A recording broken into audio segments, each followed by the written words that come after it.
So in this video, we'll see tricks to remember parliamentary committees. So parliamentary committees are two kinds of committee. First one is standing committee, other is ad hoc committees. So standing committees are permanent committees and ad hoc committees are made on a temporary basis. So on the basis of function performed by them, there are 6 type of standing committees. First one is financial committee, department related standing committees, committees to inquire, committees to scrutinize and control, then committee related to day-to-day business of the house, then housekeeping committee और service committee.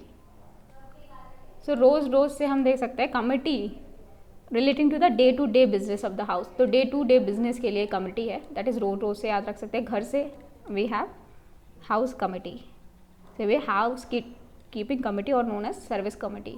Then IT से हमें पता चलेगा finance committee, department से department related standing committee, scrutiny से there is a committee to scrutinise and control, and there is one of the committees to inquire. So there are 6 committees. First is housekeeping committee or service committee. Do रोज घर से we can remember house committee, house keeping committee or service committee. Third IT से finance committee. Fourth से department related standing committee, scrutiny, the committee to scrutinize and control, and inquiry से committee to inquires. So there are 6 committees. So IT से finance committee, IT से other kind of finance committee, department से department standing committees, inquire से committee to inquire, then scrutinize a committee to scrutinize and control, then रोज से committee relating to the day to day business of the house, then घर से we can remember housekeeping committee और service committee. So standing committee पहले है financial committee, इसके 3 part है, public account committee, estimate committee और public undertaking. public account committee and public undertaking दोनों में 22 मेंबर है, estimate committee में 30 मेंबर्स है. यहाँ पे भी 22 में से there is a 15 from लोक सभा and that is 7 from Rajya Sabha. Even the same way, 15 from Lok Sabha, 7 from Rajya Sabha. In public account committee and committee on public undertaking, an estimate committee with 30 members, public account committee 22 members, and committee on public undertaking there is also 22 members. So public account committee and estimate committee formed in 1921. estimate committee को ये recommend किया था post defence era में by the John Mathai, the then finance minister, उस time के finance minister थे John Mathai. And committee on public undertaking, it was form in 1964. It was suggested by Krishna Menon committee. It was suggested by Krishna Menon committee. Then there are 24 departmental standing committees. तो हर एक department standing committees में 31 members होते हैं, 21 from Lok Sabha and then 10 from Rajya Sabha. तो 21 from Lok Sabha, 10 from Rajya Sabha, 31 member in total, 24 departmental standing committees. Then there is a committee to inquire. तो committee to inquire में 3 committees को याद करने की ट्रिक है. ट्री एंड पेपर 4 में पिटीशन. कई बार क्या होता है कि पेपर गलत आ जाता है, प्री में या पेपर 4 में क्वेश्चंस गलत आ गए, तो लोगों ने पिटीशन डाली. तो ऐसे याद रख सकते हैं कमिटी ऑन पिटीशन, पिटीशन से कमिटी ऑन पिटीशन, प्री से committee of privileges, and paper 4 से एथिक कमिटी. तो पेपर 4 क्या होता है? एथिक्स. तो प्री से that is committee on privileges, paper 4 से ethics committee and committee on petition. तो भी याद रख सकते हैं कमिटीज इंक्वायर में 3 कमिटीज़ आती है. से याद रखते हैं प्री एंड पेपर 4 पे पिटीशन. सो डिपार्टमेंट क्या करता है? पूरे महीने पार्टी करता है. तो पूरे महीने में कितने दिन होते हैं? 31. तो याद रखना इसके 31 मेंबर्स होते हैं, 21 from Lok Sabha and 10 from Rajya Sabha. तो पूरे महीने पार्टी करते हैं. तो ऐसे याद रखना है इसके पूरे महीने में कितने दिन होते हैं? 31. तो 31 दिन पार्टी होती है. तो यहाँ पे 31 मेंबर होते हैं the department standing committees. So committee to scrutinise and control को याद करने के लिए this a trick, that is लड़की ने पेपर पे किए आंसू एंड ऑफिस में किया सबने सपोर्ट. तो लड़की से हो जाएगा that is committee on the empowerment of women. लड़की से committee on the empowerment of women. Paper से हो जाएगा committee on the papers laid on the table. And आंसू से आएगा committee on government assurance. Then office से that is joint committee on office of profit. And सबने से हो जाएगा committee on subordinate legislation. Support से committee on the welfare of SC/ST. तो सपोर्ट किसको करेंगे? SC/ST को. तो लड़की से याद रखना है committee on the empowerment of women. आंसू से committee on government assurance. Office से that is joint committee on office of profit. सबसे that is subordinate legislation. And support से हो जाएगा हमारा सपोर्ट किसको करना है? SC/ST. यानी पेपर से हो जाएगा हमारा that is a committee on the papers laid on the table. Then we'll remember committee relating to day to day business of the house. इसके लिए ट्रिक है प्राइवेट बिजनेस में छुट्टी के लिए नो रूल्स. सो प्राइवेट से हो गया that is committee on the private member bills and resolution, business से बिजनेस एडवाइजरी कमेटी थी, तो committee on the private members bill, business से business advisory committee, then rules committee, and छुट्टी के लिए हो जाएगा हमारा committee on the absence of the member from the sitting of the house. So private that is business में छुट्टी के लिए नो रूल्स, तो प्राइवेट से हो जाएगा that is committee on the private members bills and resolution, and business से business advisory committee, छुट्टी से हो जाएगा that is committee on the absence of the members from the sitting of the house, and rules से हो जाएगा rules committee. जैसे लोग लाइब्रेरी में जाते हैं पढ़ने तो अपना सारा सामान घर जैसा पूरा बना लेते हैं वहाँ पे, तो इसलिए लाइब्रेरी में जनरली घर बनाना अलाउड नहीं है, तो ऐसे लाइब्रेरी से हो जाएगा लाइब्रेरी कमेटी, देन जनरली से जनरल पर्पस कमेटी, घर बनाना मीन्स हाउस कमेटी, अलाउड मतलब joint committee on salary and allowances, तो अलाउड में अलाउंसेस रखना है, तो लाइब्रेरी से library committee, general purpose committee, house committee, allowed से अलाउंसेस, सैलरी एंड अलाउंसेस का joint committee, salary and allowances of the members. तो हर पार्लियामेंट्री कमेटी के कुछ रूल्स होते हैं, तो हर एक कमेटी जो होती है या तो हाउस इलेक्ट करेगा या स्पीकर नॉमिनेट करेगा, और वो कमेटी वर्क करेगी under the direction of the chairman और स्पीकर, और फिर रिपोर्ट किसको देगी, हाउस को, या तो स्पीकर या चेयरमैन को, और सेक्रेटेरिएट यूज़ करेगी that is provided by the Lok Sabha and Rajya Sabha. तो कंसल्टेटिव कमेटीज़ होती है, ठीक है, ये भी इसमें मेंबर्स होते हैं पार्लियामेंट के, लेकिन ये पार्लियामेंट्री कमेटी क्यों नहीं है, क्योंकि ये 4 कंडीशन फुलफिल नहीं करती, तो हर एक पार्लियामेंट्री कमेटी 4 कंडीशन को फुलफिल जरूर करनी चाहिए, that's why consultative committees are not parliamentary committees. So financial committee में 3 कमेटी है, public account committee, estimate committee and committee on public undertaking. Estimate committee 30 members होते हैं, all from Lok Sabha. Public account committee पहले setup हुई थी 1921 में, after the government of India act of 1919। 22 members होते हैं, 15 from Lok Sabha and 7 from Rajya Sabha. वो हर साल इलेक्ट होते हैं मेंबर्स, एंड इलेक्टेड होते हैं बाय द बेसिस ऑफ और the principle of proportional representation bye means of single transferable vote. इसका पीरियड 1 ईयर का होता है, एंड इसका जो चेयरमैन होता है इट्स ऑलवेज फ्रॉम अपोजिशन। तो यूनियन गवर्नमेंट के सारे अप्रोप्रिएशन अकाउंट और फाइनेंस अकाउंट को ही एग्जामिन करते हैं। स्टेट कॉर्पोरेशन ट्रेडिंग कंसर्न उनकी भी ऑडिट रिपोर्ट देख सकती है, एक्सेप्ट उनकी नहीं देख सकती जो already committee on public undertakings ने ले रखे हैं। एंड पब्लिक अकाउंट कमेटी का क्या होता है, गाइड, फ्रेंड एंड फिलोसफर। तो legal as well as technical irregularities, and ये भी देखता है economy, prudence and wisdom, and ये भी देखता है कितना वेस्ट किया है, loss, corruption, extravagance, inefficiency and nugatory expenses, सारे काम होते हैं पब्लिक अकाउंट कमिटीज के। Then we have estimate committee setup in 1921 on the recommendation, post independence में ये सेटअप हुई थी on the recommendation of John Mathai, the then finance minister. Originally 25 members थे, but now it is 30 members, and यहाँ पे जो members आते हैं यहाँ पे सिर्फ लोकसभा से होते हैं। पब्लिक अकाउंट कमेटी में हमने देखा था वहाँ पे जो चेयरमैन होता है ऑलवेज फ्रॉम अपोजिशन पार्टी, यहाँ पे जो होता है it's always from ruling party. तो ये अल्टरनेटिव पॉलिसी सजेस्ट करता है, फॉर एग्जाम्पल गवर्नमेंट ने कोई पॉलिसी लिया, ये बोल सकता है कि ये पॉलिसी ली ज़्यादा अच्छी होती है, तो एस्टिमेट कमेटी का काम होता है कि किस तरीके से ऑर्गेनाइजेशन में, इकोनॉमीज में किस तरीके से इम्प्रूवमेंट कर सकता है। ये बजट एस्टिमेट को एग्जामिन करती है ओनली जब उसके पास ऊपर वोट हो जाती है, उससे पहले नहीं कर सकते। It can examine only it has been voted, मतलब पोस्टमार्टम जैसा काम करेगा, वोट करने के बाद एग्जामिन कर रहे हैं बजट एस्टिमेट्स को, उसके बाद कुछ चेंज भी नहीं कर सकते और क्वेश्चन भी नहीं कर सकते पॉलिसी पे। एस्टिमेट कमेटी सारे जो मिनिस्ट्री हैं उनको नहीं एग्जामिन कर पाते, कुछ सेलेक्टेड मिनिस्ट्री डिपार्टमेंट्स को ही एग्जामिन कर पाते एक साल में। कैग की एक्सपर्ट असिस्टेंस नहीं मिलती है जैसे पब्लिक अकाउंट कमेटी को मिलती है। इनका मतलब काम वही पोस्टमार्टम जैसा होता है, सब कुछ हो गया, वोटिंग हो गई, उसके बाद ही एग्जामिन करने आएंगे। कमेटी ऑन पब्लिक अंडरटेकिंग 1964, इस टाइम कौन थे prime minister, it is corrupt free Lal Bahadur Shastri 1964। तो कृष्ण मेनन कमेटी ने रिकमेंड किया था, उसके बाद सेटअप हुई थी committee on public undertaking. 15 member थे, अब लेकिन 22 मेंबर है, 15 फ्रॉम लोकसभा, 7 फ्रॉम राज्यसभा। तो public account committee and committee on public undertaking में 22 मेंबर है, that is 15 from Lok Sabha and 7 from Rajya Sabha. Tag की जो रिपोर्ट होती है जो पब्लिक अंडरटेकिंग्स पे, उसको एग्जामिन करता है committee on public undertakings, examine करता है reports and accounts of public undertakings. Committee क्या नहीं एग्जामिन कर सकती, एक तो गवर्नमेंट पॉलिसी की, मेजर गवर्नमेंट पॉलिसी, ठीक है, and day to day administration में दखल अंदाजी नहीं कर सकते, एंड ऑलरेडी कोई और मशीनरी इस्टेब्लिश की है एक स्पेशल स्टैट्यूट के अंदर, तो वहाँ पे ये कमेटी ऑन पब्लिक अंडरटेकिंग्स काम नहीं करेगी। Then there is a departmental standing committees, यहाँ पे 24 डिपार्टमेंट स्टैंडिंग कमिटीज़ हैं। हमने देखा था पूरे महीने डिपार्टमेंट पार्टी करता है, तो कितने पूरे महीने में 31 डेज, तो यहाँ पे कितने मेंबर्स होते हैं, so there is 31 members. So 31 members है, 21 from Lok Sabha and 10 from Rajya Sabha. And minister can not be member, minister को मेंबर नहीं बना सकते यहाँ पे। यहाँ पे 24 कमिटीज़ हैं, ठीक है। 24 में से 24 में से 16 तो लोकसभा के अंदर आती है, 8 from Rajya Sabha.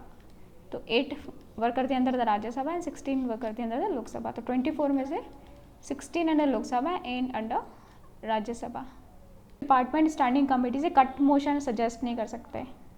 Demand of grants हर एक मिनिस्ट्री को कितना जाना है वो कंसीडर करते हैं, लेकिन ये कट मोशन नहीं सजेस्ट करते। कट मोशन कौन सा करता है? पार्लियामेंट के members, not department relating standing committees के मेंबर नहीं करतेगा। जब बजट पे डिस्कशन हो जाता है उसके बाद हाउस को अर्जेंट कर दिया जाता है और इनको जो कमेटी है डिपार्टमेंट स्टैंडिंग कमेटी से वो कुछ टाइम दिया जाता है। उसी टाइम पीरियड के अंदर उनको वो इससे ज़्यादा टाइम नहीं मांग सकते, उसी टाइम पीरियड के अंदर उन्हें डिमांड ऑफ ग्रांट्स को कंसीडर करना है। हर एक मिनिस्ट्री के सेपरेट रिपोर्ट बना के देते हैं और यहाँ पे जनरल प्रिंसिपल कंसीडर करते हैं। ऊपर से ये सिर्फ वही बिल कंसीडर करते हैं जो हाउस में इंट्रोड्यूस हुए हैं, हाउस में इंट्रोड्यूस हुए और उनको रिफ़र किया गया हो। तो consider only such bills as introduce in either of the house and refer to it. तो गिवन टाइम में ही काम करना पड़ता है, उससे ज़्यादा टाइम नहीं मिलता। तो हमने देखा था कमिटीज़ ने इंक्वायर, तो इंक्वायर क्या करना है? पी एंड पेपर 4 में पिटीशन डाली गई है, इंक्वायर करो कि यहाँ पे क्या प्रॉब्लम हुई। तो प्री से हमें याद रखना है कमिटी ऑन प्रिविलेजेस, पेपर 4 से एथिक्स कमिटी, पिटीशन से कमिटी ऑन पिटीशंस। तो पिटीशन कोई भी डाल सकता है। तो जो पिटीशन एग्जामिन करते हैं that is of general public importance की पिटीशन डाली जाती है बिल्स पे, तो उनको एग्जामिन करती है कमिटी ऑन पिटीशंस। तो यहाँ पे 15 मेंबर्स होते हैं। दैट इज़ यहाँ पे कितने मेंबर्स होते हैं? There are 25 members, 15 from Lok Sabha and 10 from Rajya Sabha. And it also entertains representation from the individual and association on the matters pertaining to the union subject. यहाँ पे कितने मेंबर्स होते हैं? 15 members from Rajya Sabha, that is Lok Sabha, and 10 member from Rajya Sabha. 25 members होते हैं committee on petitions. Actually Lok Sabha में petition की committee अलग है, राज्यसभा में अलग है। तो लोकसभा में वाली कमेटी में 15 मेंबर है, राज्यसभा वाली कमेटी में 10 मेंबर है। ये जॉइंट कमेटी नहीं है। तो यहाँ पे लोकसभा में अलग कमेटी, राज्यसभा में अलग कमेटी है। तो लोकसभा वाली कमेटी में 15 मेंबर, राज्यसभा वाली कमेटी में 10 members. So committee on privileges semi judicial काम करती है, कमेटी ऑफ प्रिविलेजेस। तो ये देखती है breach of privileges of the house, उसके केसेस को एग्जामिन करती है, उस तरीके से रिपोर्ट देती है एंड बोलती है कि एप्रोप्रिएट एक्शन लेना चाहिए। तो लोकसभा में 15 मेंबर, राज्यसभा में 10 मेंबर, सेम जैसे ऊपर था, हमने देखा था ऊपर committee on petition. Then ethics committee, ये राज्यसभा में पहले कॉन्स्टिट्यूट थी 1997 में, लोकसभा में 2000 में। एथिक्स की बहुत ज़रूरत है पार्लियामेंटेरियंस को, तो 1997 में राज्यसभा एंड 2000 इन लोकसभा। ये कोड ऑफ कंडक्ट इन्फोर्स कराता है तो the members of the parliament and it examine the cases of misconduct and recommends appropriate action. Discipline and decorum maintain करते हैं the parliament. Then committee to scrutinise and control, आंसू से हमने याद दिया था कमिटी ऑन गवर्नमेंट एश्योरेंस। यहाँ पे लोकसभा में 15 मेंबर्स और राज्यसभा में 10 मेंबर, ये 1953 में बनी थी। तो जो मिनिस्टर जो भी प्रॉमिसेस एश्योरेंस दे रहे हैं, प्रोमिस कर रहे हैं, तो उनको एग्जामिन करती है कि जो प्रोमिस हो रहे हैं वो उनको फुलफिल कर रहे हैं कि नहीं कर रहे हैं मिनिस्टर। तो उसके लिए कमिटी ऑन गवर्नमेंट एश्योरेंस। तो 15 member in Lok Sabha and 10 member in Rajya Sabha, पहले बनी थी first time in 1953। Committee on government assurance, committee on subordinate legislation. तो दोनों हाउस में 15 मेंबर्स होते हैं कि जो भी जो एग्जीक्यूटिव है बाई लॉज एंड सब रूल्स बना रहे हैं वो पार्लियामेंट ने लॉ बनाया उसके अकॉर्डिंग होना चाहिए, तो उसको देखती है committee on subordinate legislation. Committees on the papers laid on the table, 1975 में बना था इमरजेंसी के अराउंड। यहाँ पे लोकसभा में 15 मेंबर, राज्यसभा में 10 मेंबर है। जो भी पेपर्स रखे जा रहे हैं टेबल पे that should comply with the provision of the constitution. ये नोटिफिकेशन और ऑर्डर्स को नहीं एग्जामिन करती, वो आता है on the committee on subordinate legislation. ये जो बिल्स रखे जा रहे हैं वो कॉन्स्टिट्यूशन के अकॉर्डिंग है कि नहीं है वो देखता है committee on papers laid on the table, कि जो पेपर्स टेबल पर रखे जा रहे हैं वो कॉन्स्टिट्यूशन के अकॉर्डिंग है कि नहीं है, they should comply with the provision of the constitution. First form in 1975। Then committees on the welfare of SC/ST, 30 members है, 20 from Lok Sabha and 10 from Rajya Sabha. तो वेलफेयर ऑफ SC/ST के लिए national commission schedule caste schedule tribe and जो matters related है उन सबको एग्जामिन करता है, like implementation of constitutional statutory safeguard welfare, that is working of the welfare programme. Then committees on the empowerment of the women, तो 1997 में बनी थी, इसमें 30 मेंबर्स है, 20 from Lok Sabha, 10 from Rajya Sabha. Report को कंसिडर करता है the national commission on the women. Then there is a joint committee of office on office of profit. 15 member हैं यहाँ पे, 10 लोकसभा से, 5 राज्यसभा से। 15 members, 10 from Lok Sabha and 5 from Rajya Sabha. Then there is a committee on the related to day to day business of the house, तो business advisory committee. ये देखता है time क्या होगा, transaction of the legislative and other business, जो भी house में उसका टाइम डिटरमाइन करता है एंड क्या क्या बिजनेस होगा हाउस का, तो डिसाइड करता है business advisory committee, time and business क्या चलेगा हाउस में। तो इसमें 15 मेंबर्स होते हैं लोकसभा में एंड राज्यसभा में 11 मेंबर। बिजनेस एडवाइजरी कमेटी, तो लोकसभा में 15 मेंबर की बॉडी देखती है क्या क्या बिजनेस होगा हाउस में, एंड राज्यसभा में 11 मेंबर की कमेटी देखती है। Now there is a committee on private members and bills resolution. तो स्पेशल कमेटी है लोकसभा की, लोकसभा में ही देखा जाता है कौन कौन से प्राइवेट मेंबर बिल इशू कर रहे हैं। तो यहाँ पे 15 मेंबर्स होते हैं एंड स्पीकर इसका चेयरमैन होता है। स्पीकर के चेयरमैन होता है, डिप्टी स्पीकर के चेयरमैन होता है क्योंकि अपोजिशन पार्टी से आता है। और प्राइवेट मेंबर बिल्स को देखने के लिए यहाँ पे इसको चेयरमैन बनाया जाता है डिप्टी स्पीकर को। तो इसमें 15 मेंबर्स होते हैं। ये स्पेशल कमेटी है लोकसभा की, राज्यसभा के ऐसे कोई कमेटी नहीं है। अगर ऐसा कोई काम होता है, suppose private member bill Rajya Sabha में कोई अपना बिल इंट्रोड्यूस करा, तो उसको देखा जाता है पहले बिजनेस एडवाइजरी कमेटी। तो रूल्स कमेटी देखती है कि किस तरीके से प्रोसीजर है, कंडक्ट ऑफ बिजनेस चल रहा है हाउस में, और अगर कुछ अमेंडमेंट करने हैं रूल्स में उसको सजेस्ट करती है रूल्स कमेटी। तो लोकसभा कमेटी में 15 मेंबर होते हैं एंड स्पीकर इसमें एक्स ऑफिशियो चेयरमैन होते हैं। राज्यसभा कमेटी में 16 मेंबर्स होते हैं and chairman x officio chairman. अभी तक हमने जितनी भी कमेटी पढ़ी है उसमें लोकसभा में 15 एंड यहाँ पे राज्यसभा में 16, मतलब इकलौती कमेटी जहाँ पे राज्यसभा में ज़्यादा मेंबर्स हैं, दैट इज़ रूल्स कमेटी में। राज्यसभा में ज़्यादा रूल्स की ज़रूरत है, तो R for Rajya Sabha, R for rules. Rajya Sabha में रूल्स की ज़्यादा ज़रूरत है, इसलिए यहाँ पे 16 मेंबर्स हैं। लोकसभा में 15 मेंबर्स हैं। Committee on the absence of members, तो ये कमेटी एग्जामिन करती है कि कौन कौन से मेंबर एब्सेंट रहे हैं 60 डेज से ज़्यादा विदाउट परमिशन। तो स्पेशल कमेटी है लोकसभा की, इसमें 15 मेंबर्स हैं। राज्यसभा में ये committee on the absence of members नहीं है, तो हाउस खुद ही डील कर लेता है वहाँ पे, लेकिन लोकसभा में ज़रूरत पड़ती है, तो लोकसभा में ये अलग से कमेटी बनाई गई है। तो हमने देखा committee on the absence of members and committee on the private members bills and resolution. ये सिर्फ लोकसभा में है, राज्यसभा में नहीं है, और दोनों में ही 15-15 मेंबर्स हैं लोकसभा में। हाउस कीपिंग कमेटी में आते सबसे पहले जनरल पर्पस कमेटी। तो वो मैटर्स लेता है ये, वो मैटर्स जो किसी भी पार्लियामेंट्री कमेटी के जुडिक्शन में नहीं आ रहा है। तो उस कमेटी में कौन होता है? प्रिसाइडिंग ऑफिसर, ये एक्स ऑफिशियो चेयरमैन होगा, डिप्टी स्पीकर राज्यसभा के केस में, and member of the panel of chairperson, जो panel of chairperson and chairperson of all the department standing committees of the house, leader of the recognize party and groups in the house and such as a member nominated by the presiding officer. तो काफ़ी बड़ी committee होती है general purpose committee. तो जो भी matters हुए that do not fall in the जुडिक्शन of any other parliamentary committee, वो आ जाता है under the general purpose committee. तो हाउस कमेटी देखती है residential accommodation of the members and amenities जैसे फूड, मेडिकल एड, ये देखता है हाउस कमेटी, घर खाना पीना सही से मिल रहा है कि नहीं मिल रहा है।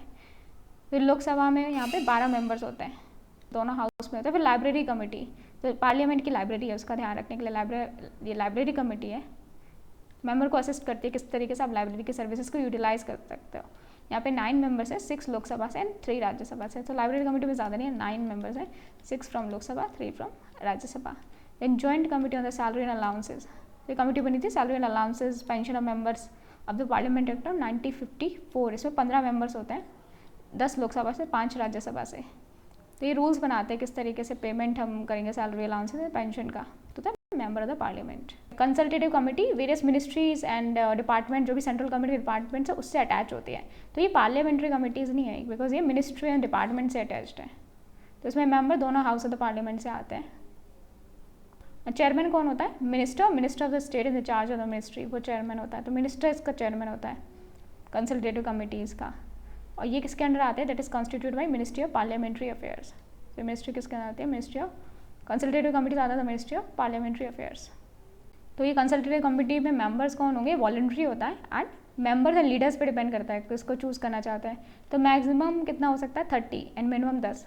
कंसल्टेटिव कमेटी में मिनिमम 10 मेंबर और मैक्सिमम 30 मेंबर्स हो सकता है। किसके अंडर आता है? Ministry of parliamentary affairs, under the ministry of parliamentary affairs. तो ये कॉन्स्टिट्यूट किया जाता है after the new Lok Sabha is constituted. जैसे जनरल इलेक्शन होते हैं लोकसभा के, उसके बाद कॉन्स्टिट्यूट की जाती है consultative committees. Consultative committee dissolve हो जाती है under dissolution of Lok Sabha. And फिर कुछ इनफॉर्मल कंसल्टेटिव कमेटीज़ होती हैं for the member of the parliament